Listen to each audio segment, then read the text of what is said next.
Well, the annual Southeast Regional Fruit and Vegetable Conference is underway in Savannah, Georgia today through the weekend. SoutheastProduceWeekly.com's Chip Carter is there and checks in with this report.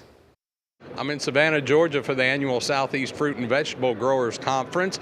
Unlike a lot of produce shows where the focus is on marketing, this is a show where farmers and growers better learn to do their jobs.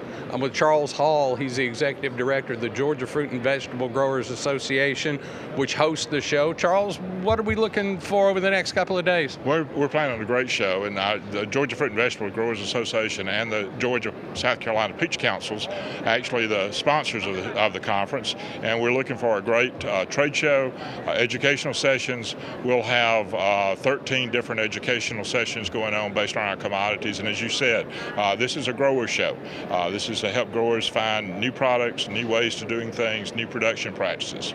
And the takeaway at a lot of shows, people go home with new leads or maybe new contracts, and here they go home with new information that they're going to put to work in the fields as soon as they get home. Absolutely, for our growers. For our exhibitors, they go home with new leads for growers that may have an interest in their product or the new products that they may be putting out for this year's crop. And it's always interesting the kind of exhibitor that you get here. Unlike other trade show where there's a lot of focus on marketing, what we see here is we see the financial industry, we see the equipment manufacturers, we see the people who are actually dealing with the farm level business. Absolutely. The exhibitors that we have here are the ones that make our growers produce better, faster, quicker crops and helps them to be more profitable in their operation.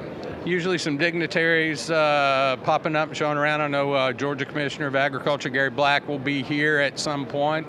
There will be others. Are there any other guests that you know of? We'll have Congressman Buddy Carter here with us in the morning for our awards breakfast. He'll be here for that. South Carolina Ag Commissioner Hugh Weathers will be with us later today and tomorrow. So, and then we've got a number of state representatives that'll be floating around. Now the show is kind of quiet, and people would know that over the last few years it's grown to about 3,000 attendees each year. Yeah, we had about 3,300 people. We're expecting about 3,300 people here today. Yesterday's attendance topped at 2,900, and we'll add another 600 or 700 people over the next 2 days. We'll be back with another live look in from the show floor later in the day. We'll have full coverage of this show throughout next week on RFD-TV. I'm Chip Carter from Southeast Produce Weekly reporting. Well, Chip, thanks for the update. Now you can look for more from Chip from the Southeast Regional Conference later in the day and, of course, again into next week on RFD-TV.